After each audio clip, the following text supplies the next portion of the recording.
Sri Lanka is faced with an economic crisis, and some economists say that this is probably the worst economic crisis that Sri Lanka has faced in Sri Lanka's recent history. And one such option that economists have put forward is to approach the IMF. We are facing an economic challenge. More than a crisis, we've been in situations like this before. Majority of the countries are facing economic challenges, but it's something that we need to manage by ourselves with discipline and also right approach. And the government hasn't said that we are not going to approach, just about picking one particular financial institute or a lending institute to just go and restructure our whole system. So we need to look at different options. If there's one thing you could change about Sri Lankan politics? One thing I wanted to change was political parties based on religion or in ethnic groups.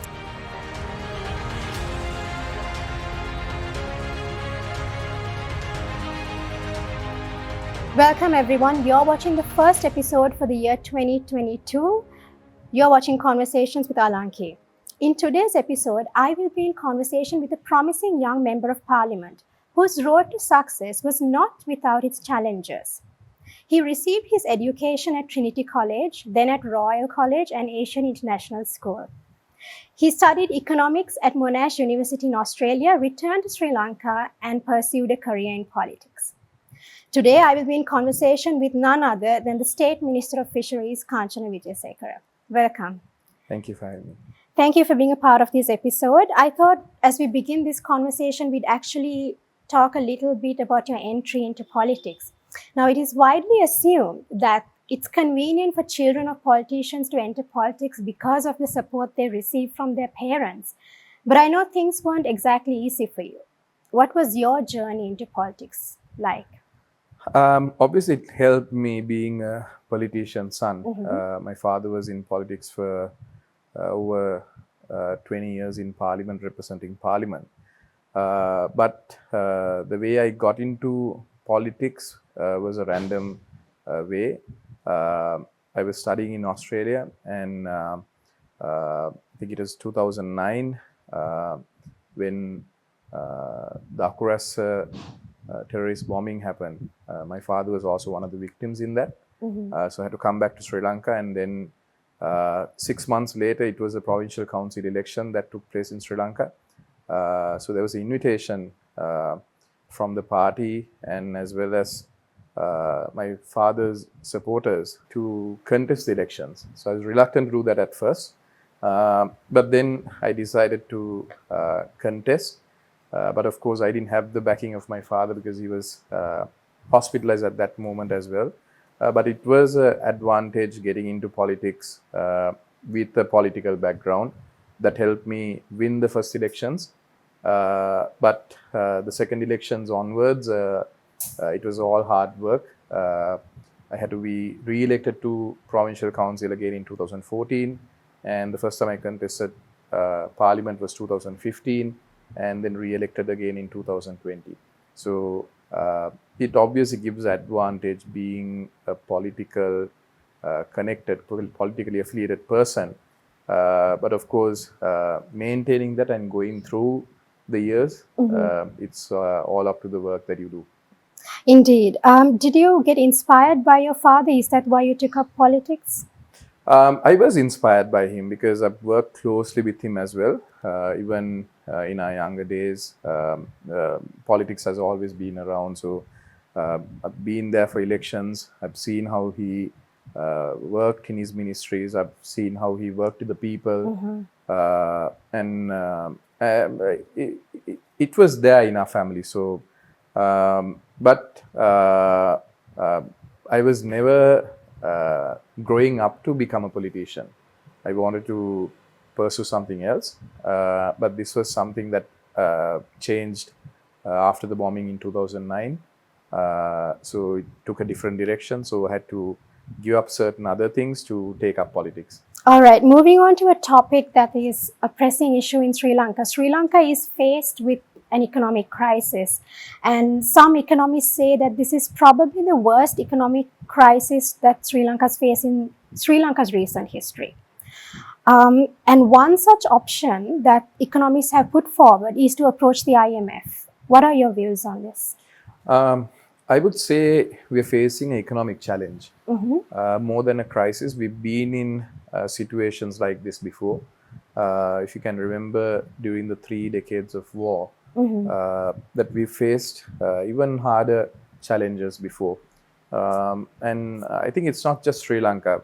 Globally, majority of the countries are facing economic challenges, but it's something that we need to manage by ourselves with discipline and also right approach. And I know that there is a lot of people who are saying that we should approach IMF, and the government hasn't said that we are not going to approach the IMF. So we have approached several different other options as well. We've been speaking to World Bank.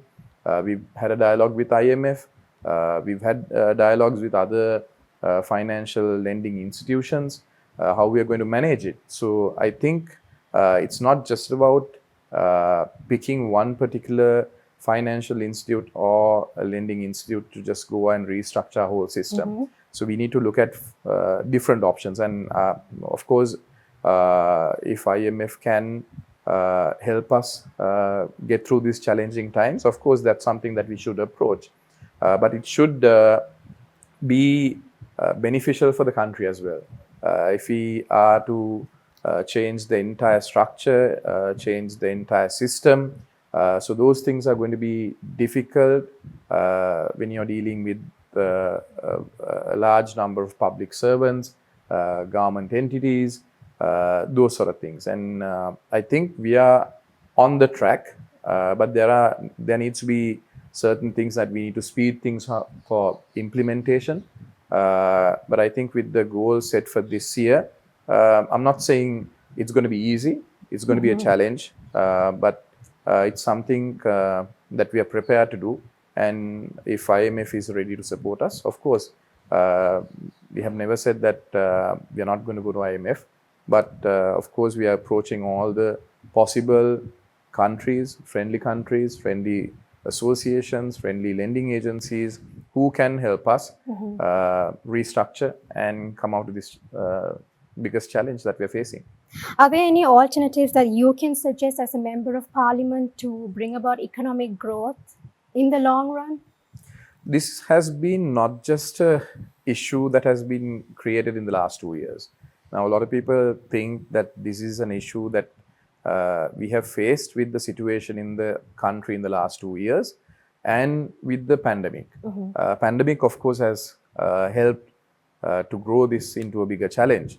But it has been a challenge and a developing issue over years. I'm not just going to get the last government, but previous governments before that. If we had taken some steps in the right direction, we wouldn't have been in this position. So it has been a continuous problem.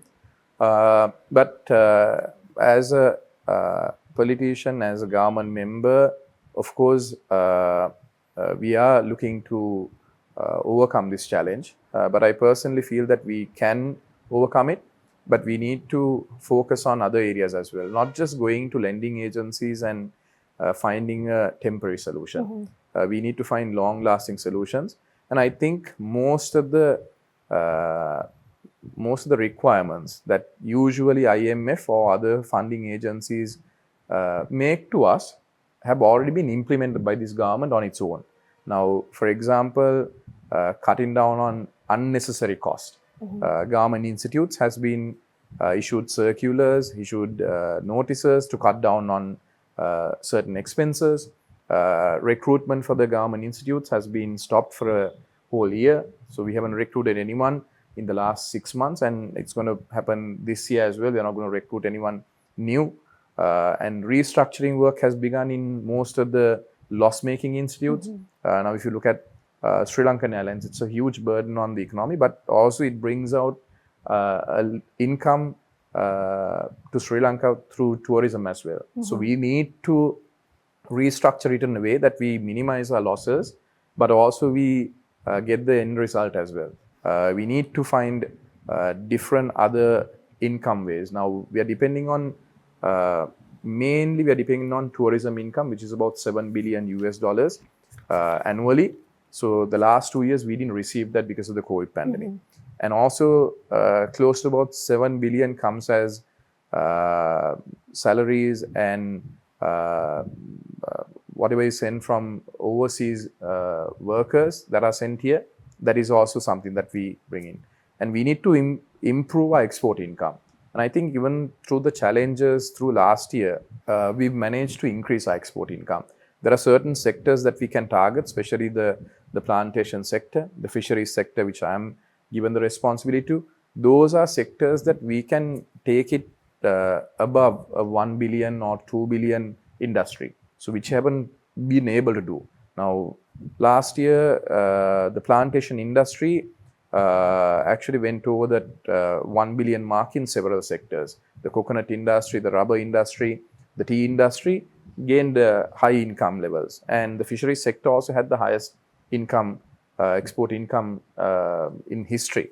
But those are things that we can increase export income. So while we are working on the export income, giving priority to local production, giving priority to substitutions that we have from the imports, and also financial discipline. So those are things that we need to do, and we should make a call on some of the loss-making institutes.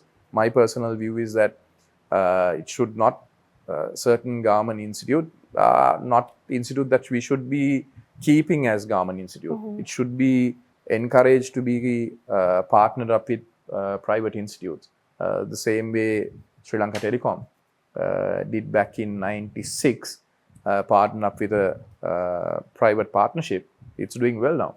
If we can continue that way, I think we should be able to manage it. Shifting our focus to the Easter attacks, His Eminence Malcolm Cardinal Ranjith has openly expressed his disappointment with the progress made. And he also stated that this government was voted in by the citizens of Sri Lanka because they wanted justice for the Easter attacks. What are your views on this? The government was not just voted in for justice for Easter attacks. It was one aspect as well, a safer country and justice for the Easter attacks, to bring the people who were responsible investigate about it and to take action about it. But you have to understand that when it's a process, legal process is something that a government or a politician can't interfere in. Right. Because this process that was started in 2019, there was a commission that was appointed by the parliament. The parliamentary commission gave its recommendations, and there was another commission that was appointed by the former president end of 2019. And as soon as the current government came into power, the first request that was made by the government to His Eminence was that whether His Eminence was satisfied with the commission and whether changes need to be done. But the response from His Eminence was that the commission should continue and there is no need for any changes to the commission, but to conduct the commission's recommendations. So the commission investigated well over a year. They gave so many recommendations, but based on recommendations, there are different institutes that need to take legal action. So things for investigating purpose, those powers are vested with the police department and the investigation officials. But there are some other recommendations that were recommended as well, to change certain laws, to change certain administration rules, to change certain syllabuses in the education system.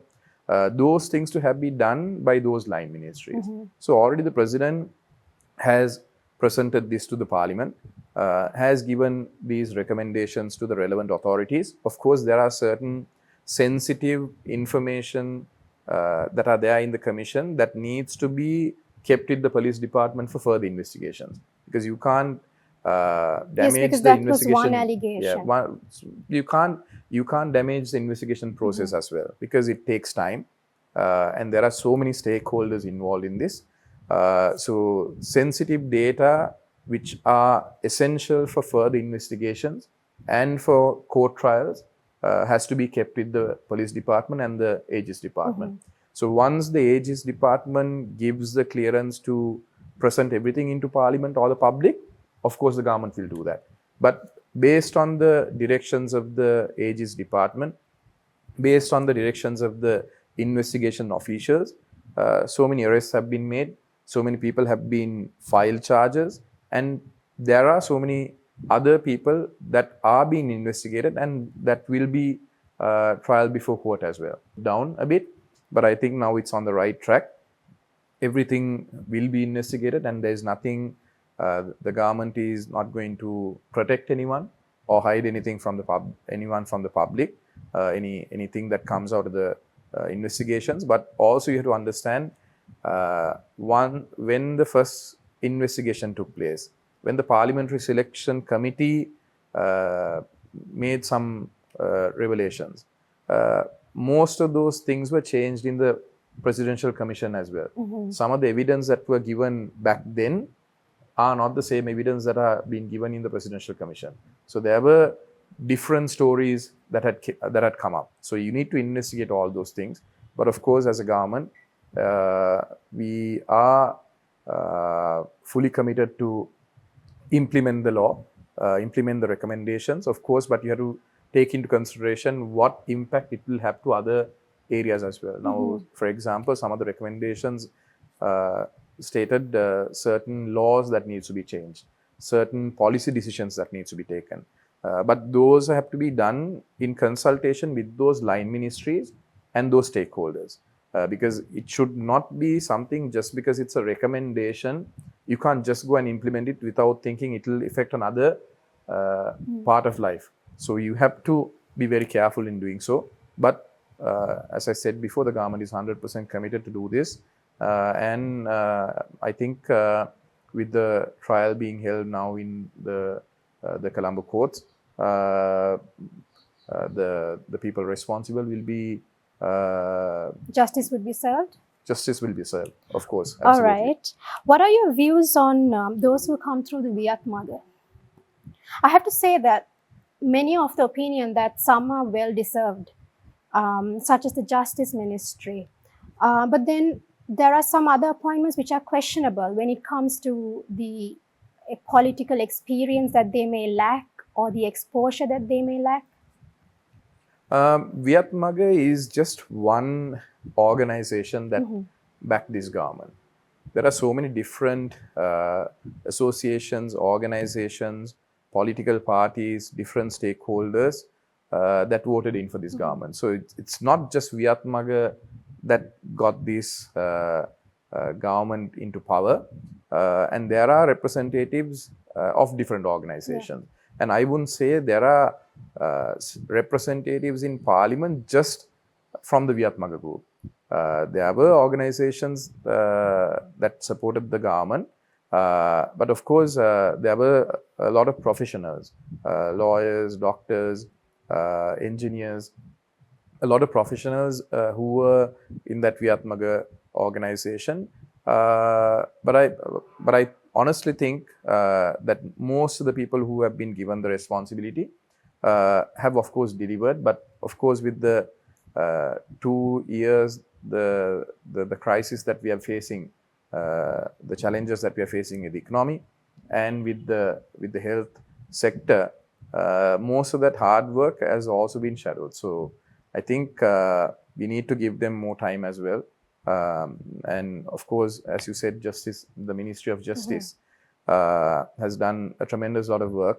A lot of new acts have been brought into Parliament, changes have been done, amendments have been done, and appointments to the main institutions have been completely politically free appointments. So there are things that have been done, and even the institution heads who had been appointed, a majority have delivered, and people who have not been able to deliver, the president himself has asked them to resign as well, so other people could take over.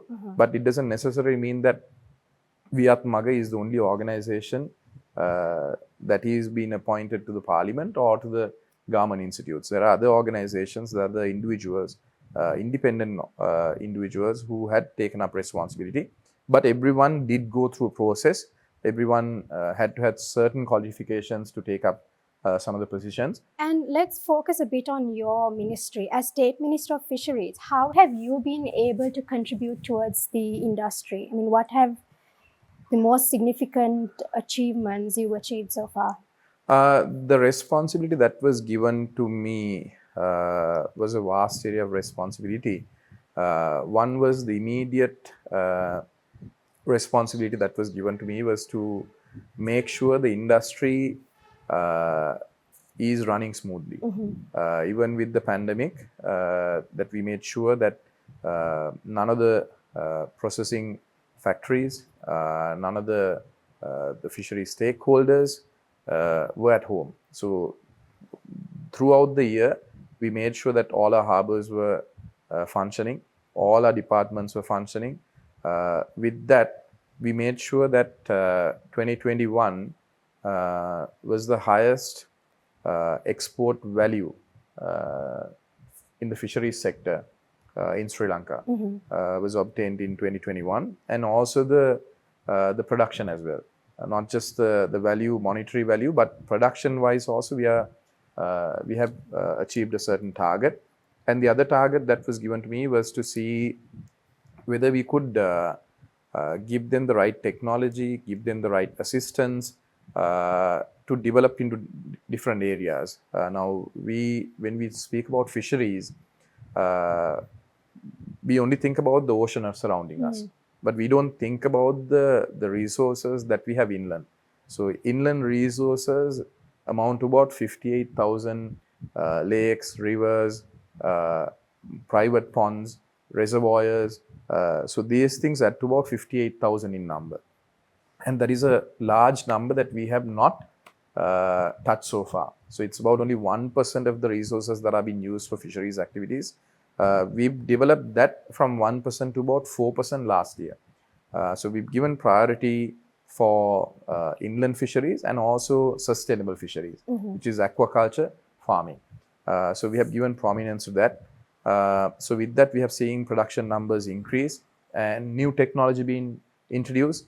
And also, one of the other targets that were given to me was to see if we can substitute some of the imports that we are bringing into the country. Now, even though we are an island nation, if I take you back to 2020, our export figures and our import figures, our export numbers were at 215 million USD in 2020.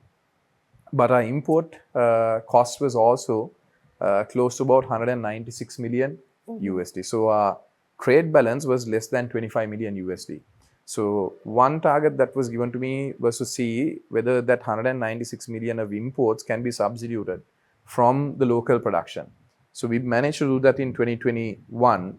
Our exports have increased up to more than 300 million. And also, we have restricted our imports from 196 million to 120 million. So we've widened our trade gap. We found substitutes. One example that I could give is local production of canned fish. Now, canned fish is a popular commodity amongst the public in Sri Lanka. And our daily requirement is about 250,000 to 275,000 canned fish per day. So the 5 companies that we had when I took over this ministry was only producing at 90,000 cans per day. So 160,000 to 170,000 cans of our requirement was imported to the country. But after speaking to them, after finding out the issues, how we can manage it, we managed to increase the capacities of the existing 5 companies, as well as put up 2 more new canned fish factories in Sri Lanka. So with that, by end of December, we've managed to go from 90,000 per day production in 2020 to 220,000 production by end of December 2021. So we are slowly covering the requirements. So there's about another 50,000 that we need to cover the daily requirement in Sri Lanka. but we are hopeful by the middle of this year, we'll be able to do a production somewhere around 325,000 cans per day. So we can substitute the entire import amounts, and we have managed to reduce 78% of the import canned fish last year. So that is one area. But there are certain other things also, dry fish, other fish commodities, food fish sort of things. And also another industry that comes with my responsibility is the ornamental fishing industry. Ornamental fishing industry also, we've managed to increase the income 100% from 2020. And also a lot of people didn't know that there were it was a thing that you can do while you're doing another job or while you're doing another business. It's something that you can do with little time allocated for it. So it's a additional way of bringing income with a small space in your garden or in your premises. So with that, we managed to introduce 3,600 new farmers into the industry as well in 2021.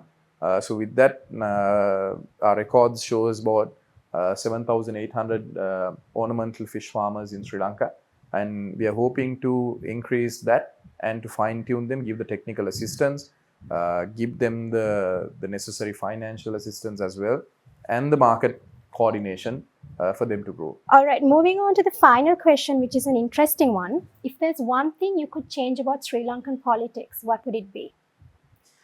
There are so many things that I could change in Sri Lankan politics. One thing I would change is actually that was proposed when the new constitution that was proposed in 2015 was debated in Parliament. One thing I wanted to change was political parties based on religion or in ethnic groups. Right. Those things should be abolished in Sri Lanka. If you're going to go forward, we see multiple parties, national parties, or new parties that are being registered in Sri Lanka are based on certain religions or ethnic groups. So those things, I think, are damaging the Sri Lankan political culture. That is one area that we need to change. And of course, the public is changing now. They're going from a political party system to independent candidates, individual-based, performance-based voting. That is something that is encouraging, and that should be there in the future as well. But of course, there are so many other things that needs to be changed. So if I could one thing immediately to change, I think with that we could set up a new political culture. All right. Thank you very much for this conversation, but we are not done yet. Now stay tuned for the rapid fire round.